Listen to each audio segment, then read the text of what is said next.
나만 막 빠지기 시작하니까 사회생활이 두렵고 동호회 같은 데 나가도 가기가 싫어지는 거죠. 조용히 하다 보니까 6일 정도 되니까 효과가 확 나타나기 시작하더라고요. 내가 스스로 사람을 만나러 다니고 너무 즐겁고. 그래서 머리가 좋아지시니까 스타일에도 관심이 생기셔가지고 가죽 잠바도 이렇게 입고 다니시고. 압구정 의사 이건민. 네, 안녕하세요. 압구정의사 이건민입니다. 오늘은 제가 표정이 좀 많이 어둡죠? 제가 오늘 옆에 게스트 한 분을 모셨는데 사단장을 모신 약간 중대장이 된 듯한 기분이네요.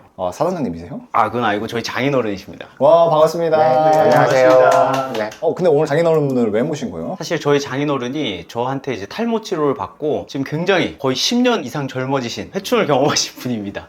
탈모인이셨어요? 네. 탈모 진행된 지는 한 10년 정도 되고요. 저희 집안의 내력이 저희 아버님 때부터 머리가 많이 벗겨지는 쪽이에요. 저도 걱정이 많이 됐는데 한 3년 전부터 아주 본격적으로 이게 머리가 빠지기 시작하더라고요. 코로나 오고 스트레스도 많고 제가 이제 음악 활동을 하다 보니 봉사를 많이 다니는데 색소폰이 반짝반짝 하거든요. 우리 회원분들이 어머 원장님 왜 머리까지 그렇게 반짝반짝 빠지냐고 그래가지고 이거 좀 심각하구나 해서 거울을 보니까 진짜 엄청 많이 빠졌더라고요. 여러분, 탈모인들한테 반짝반짝이라는 거는 진짜 능지처참 수준이에요. 어떻게 그런 말을 할 수가 있는지. 웃자고 하는 말에 탈모인 한 분이 죽을 수도 있어요. 아버님 그러면 진짜 처음에는 그게 약간 농담처럼 들릴 수 있잖아요. 색소폰을 하시는 분들이 다 여성분들이 많아서 그냥 원장을 놀리는구나 그렇게 웃고 넘겼죠. 막상 여기를 보니까 엉한하게 비기 시작하더라고요. 제가 장인어른을 아버님으로 뵀을 때 연애할 당시에 그때는 풍성하셨는데 결혼을 하고 나서 급격하게 머리가 빠지고 가늘어지면서 정수리 쪽이 굉장히 휑해지셨어요. 저도 이게 맨날 보다 보니까 인지를 잘 못했는데 어느 순간 보니까 여기가 많이 비었다 이런 느낌을 받아가지고 그래도 또 사위가 또 압구정에서 모발 이식을 하고 있는데 아버님이 또 탈모처럼 보일 순 없잖아요. 그래서 그때부터 탈모 치료를 시작하게 된 거죠. 그럼 혹시 아버님께서는 처음에 3년 전에 탈모가 시작됐다고 했을 때 그때는 탈모약이나 그런 걸 아예 복용을 아예 안 하고 전혀 있었나요? 안 먹었죠. 안 먹었는데 제가 약간 지병이 있어요. 당뇨나 고혈압 정도. 그 영양인가 하면서 생각을 했죠, 그냥. 당뇨가 뭐예요? 발음이 잘 안 되죠? 경상도 사람들이 혀가 좀 짧아요. 그래서 쌀도 쌀이라 그러고 당뇨병을 그냥 당뇨 이렇게 발음이 나와요. 장인어른은 이렇게 발음에 웃으신 건가요? 어디 감히 사위가.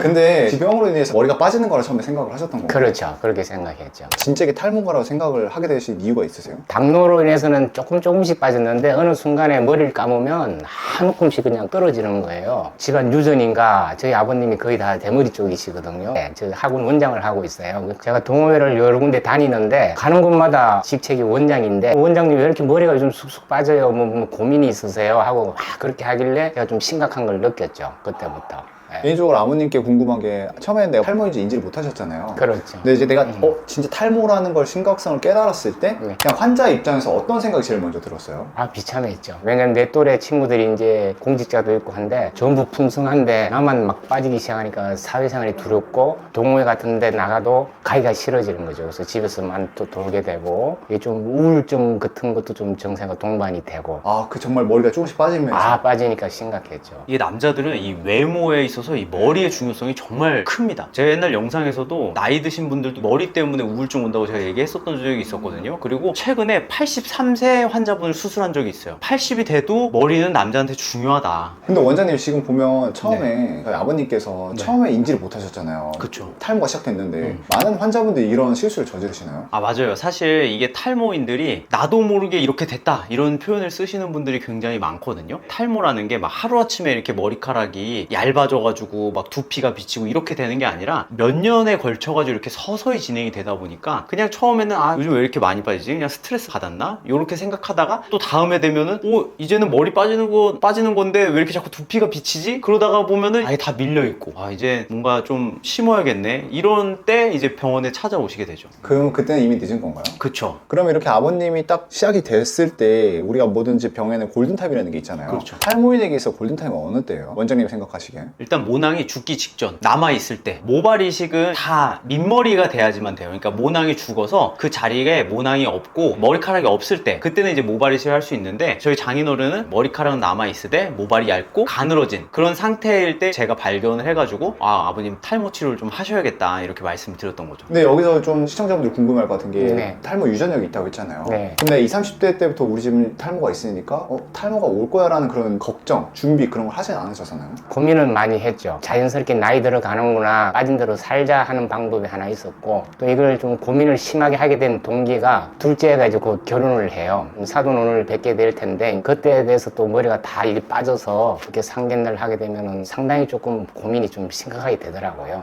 그런 계기로 마침 사이가 집에 이제 인사하러 한번 왔을 때 머리를 한번 보여줘요. 이 상태인데 내가 좀 고민이다. 저희 결혼할 때는 장인어른이 색소폰 연주를 식장에서 해주셨어요. 근데 그때는 아주 머리가 풍성하셨죠. 근데 원장님 궁금한 게 있습니다. 60대 정도 되시면 그런 생각 같아요. 이게 진짜 탈모인데 그냥 머리가 빠지는 거랑 자연스럽게 생각하시는 분들이 있을 것 같은데 실제 탈모인 걸 수도 있잖아요. 이게 나이가 먹어서 노화에 의해서 머리가 빠지는 건지 탈모인지 이걸 구별하는 방법이 있나요? 사실 남성형 탈모라는 게 되게 전형적인 부위에 생기거든요. M자, 정수리 그런 부분만 중점적으로 얇아져 있고 밀리기 시작했다라고 하면은 노화에 의한 것보다는 좀 남성형 탈모의 가능성이 좀 높다. 그리고 실제로 위산역류라는 질환 같은 경우는 약을 먹여보고 효과가 있으면 진단을 해주는 식으로 이렇게 진단을 하거든요. 약간 그렇게 노화랑 남성형 탈모에서 헷갈리는데 좀 남성형 탈모가 좀 우세할 것 같아 이러면 탈모약을 복용을 해보잖아요. 그럼 확 좋아지거든요. 그럼 그때는 이제 남성형 탈모로 진단이 되는 거죠. 근데 사실 환자분들이 전 나이가 들어서 빠져요 이렇게 얘기를 하지만 노화에 의해서 탈모가 뭐 이렇게 여기 다 날아가고 이런 분들은 사실 그렇게 많지 않아요. 아마 주변에 나이가 들어도 머리숱이 많은 사람은 많지 없는 사람은 50 넘어서부터 계속 없었고 남성형 탈모가 돼서 나이가 들다 보니까 자기가 노화에 의해서 빠졌다 이렇게 생각하시는 경우가 많은 거지 노화에 의한 탈모라는 게 그렇게 현저하진 않아요. 아버님 저희 궁금한 게 있습니다. 예순이시잖아요. 60대이신데 친구분들도 60대이신 거잖아요. 그렇죠. 친구분들의 모발 상태는 어떠세요? 10명 중에 한 6명 정도는 풍성하죠. 4명 정도는 나 정도로 머리가 많이 빠지고 있는 상태고.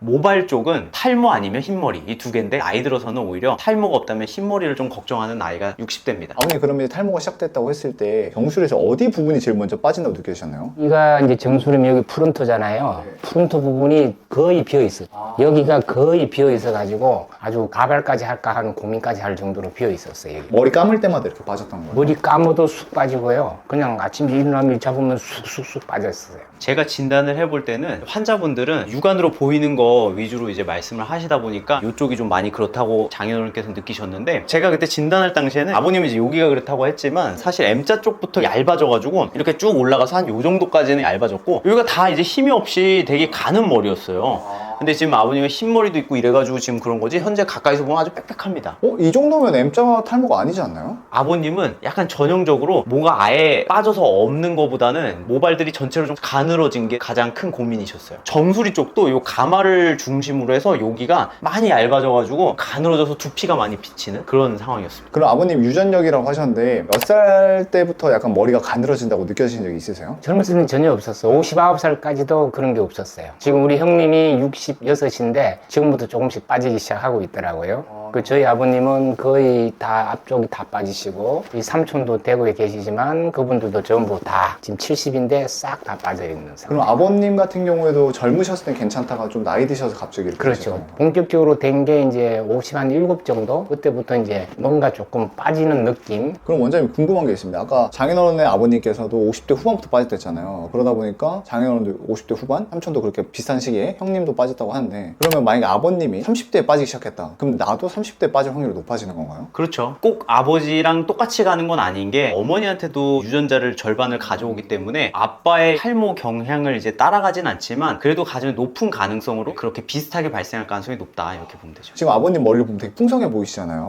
그렇죠. 이 정도면 지금 나이대에 비해서 어느 정도인 건가요? 아주 훌륭한 거죠. 사실 아버님 친구분들 중에 10명 중에 6명이 풍성하다고 하시지만 좀 더 넓은 범위에서 보면 거의 10명 중에 한 8명은 탈모로 고생을 하고 있어요. 이 정도 되면 상위권이다 이렇게 볼 수 있죠. 아버님이 느끼시기엔 본인의 머리숱이 어느 정도 있다고 지금 생각을 하시는 거예요? 지금은 엄청 만족하죠. 3년 정도 같으면은 내가 막 이렇게 사회생활을 못할 정도로 나가기 힘들고 지금은 뭐 이 정도 풍성하니까 막 내가 스스로 사람을 만나러 다니고 너무 즐겁고 그래서 머리가 좋아지시니까 스타일에도 관심이 생기셔가지고 가죽 잠바도 이렇게 입고 다니시고 아주 멋쟁이세요. 지금은 탈모였다는 게 믿기지 않을 정도로 지금 머리숱이 많잖아요. 어떤 치료를 해줬고 만약에 이 영상을 보고 계신 비슷한 상황이 있다면 그 치료법을 좀 알려주시면 좋을 것 같아요. 처음에 처음에 일단 탈모가 확인이 되고 나서 아버님한테 일단은 탈모약을 먼저 권했어요. 일단 탈모약을 먹어서 더 진행되는 거를 좀 막아보자. 그래서 프로페시아라는 약으로 하루에 한 알씩 계속 꾸준히 드시게 했었거든요. 그리고 미녹시딜 도포도 이렇게 두 가지를 같이 병행해서 바르고 먹고 이거를 한 1년 정도를 했던 것 같아요. 아버님은 그때 꾸준히 그걸 지키셨나요? 꼭 지켰죠. 꾸준하게. 아버님께서는 처음으로 살면서 탈모약 이런 걸 드셨잖아요. 혹시 탈모약에 대한 부작용이나 그런 건 없으셨나요? 부작용 같은 거는 약간 졸린다는 거, 그냥 우울하다는 기분은 그냥 내 기분이 그런 거고. 근데 한 6개월 복용할 때까지는 짜증이 나더라고요. 효과가 안 나오니까. 그래서 이거를 그만할까, 약값도 비싸고 고민이 좀 되고 생각이 되더라고요. 근데 또 우리 이건민 원장님이 꾸준히 저를 믿고 한번 해보라고 그래서 꾸준히 하다 보니까 한 8개월에서 9개월 정도 되니까 효과가 확 나타나기 시작하더라고요. 봐봐요.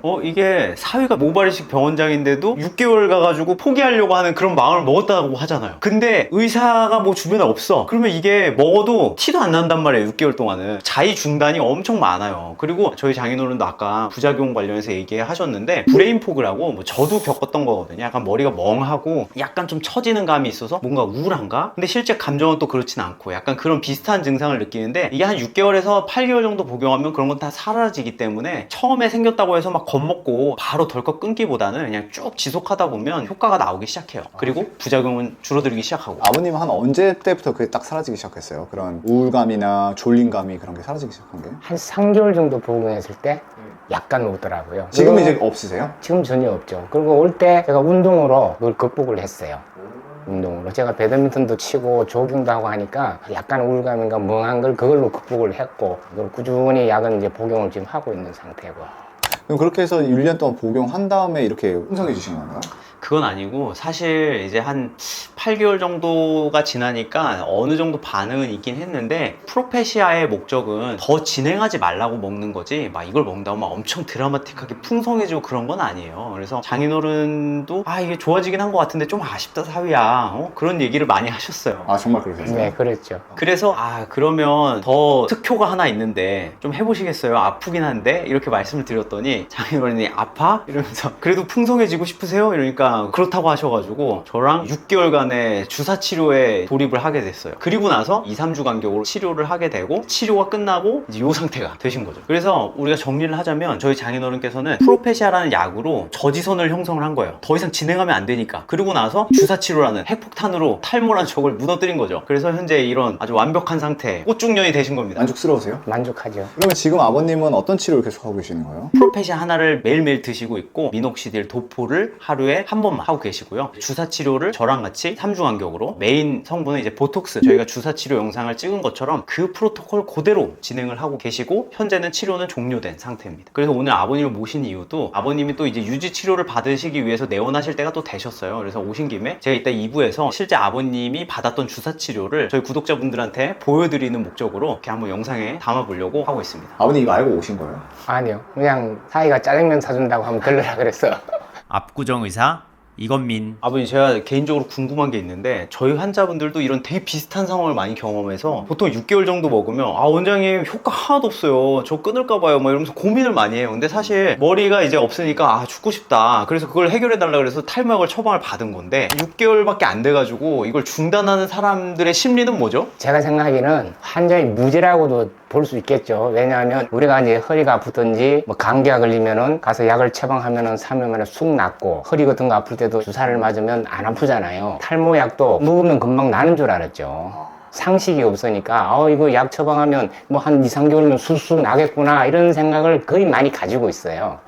그러다 보니까 6개월 돼도 큰 반응이 없으니까 예를 들어서 저는 사이가 의사니까 전화로 물어볼 수는 있지만은 병원에 내원해서 또 물어보기도 그렇고 고민을 했던 거죠. 쉽게 생각하면 결과를 빨리 보고 싶은 그런 욕구 때문에 그런 것 같아요. 자 보세요. 이게 제가 맨날 얘기하잖아요. 탈모와의 전쟁은 단기전이 아니에요. 이 러시아 우크라이나 전쟁 봐요. 벌써 이제 3년이나 지났다고 하잖아요. 이게 전쟁이 한번 시작되면 쉬 종료가 되지 않는단 말이에요. 그래서 이게 단기전이 아니기 때문에 2-3개월에 뭔가 효과를 보려고 하지 말고 이거는 연단위 싸움이에요. 그러니까 1년, 2년, 3년의 결과를 봐야지 1개월, 2개월, 3개월을 보려고 하면 안 된다. 그래서 제가 말했죠. 탈모약을 먹는 건 언제까지다? 죽을 때까지 먹는다.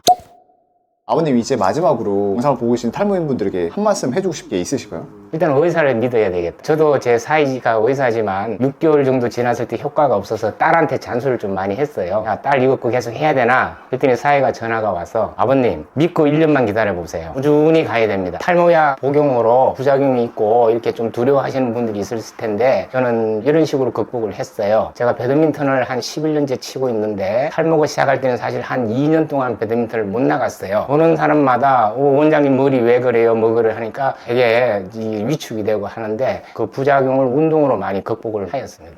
저처럼 이런 탈모 때문에 고민이 많으신 분들이 많이 계실 것 같은데 일단은 의사를 믿고 자기 강한 의지로 추진을 하다 보면은 저처럼 좋은 결과가 있을 거라 생각됩니다. 탈모인들 힘내세요. 이게 사실 이 탈모 치료는 의사도 진짜 중요한 게 의사에 대한 신뢰가 되게 중요하거든요. 거의 이 탈모 치료는 믿음의 영역이에요. 거의 종교 수준이거든요. 그래서 저희 환자분들은 거의 무한 건민교. 누군가를 믿어야지 1년을 기다릴 수 있는 거지 티도 안 나는 걸 먹으면서 1년 동안 먹는다는 게 진짜 보통 힘든 일이 아니어가지고 저는 이 영상을 보고 계신 저희 구독자분들께서 만약에 탈모 치료를 한다면 그래도 좀 신뢰가 갈 수 있는 의사를 선택하는 게 굉장히 중요하다. 그리고 주치라는 개념이 필요한 영역이긴 하거든요. 그냥 막 이곳 가서 또 몇 달 받고 또 저곳 가서 몇 달 받고 하면은 본인이 그걸 다 판단해야 되는 거예요. 약이 효과가 있는지 뭐 부작용은 있는지. 그렇기 때문에 주치의를 한 명 결정을 해가지고 그 주치의랑 좀 1년, 2년, 3년 이렇게 꾸준히 탈모 치료를 해가는 게 저는 굉장히 중요하다고 봅니다. 압구정 의사 이건민. 네, 오늘도 저희 탈모 환자 한 분을 이렇게 데려와서 소개시켜 드렸는데 뭐 탈모약의 부작용을 어떻게 극복하는지 이런 꿀팁도 많이 알려드렸잖아요. 앞으로도 이런 탈모와의 전쟁에서 승리할 수 있는 유익한 영상들을 많이 준비하도록 하겠습니다. 탈모 극복을 응원합니다. 응원합니다.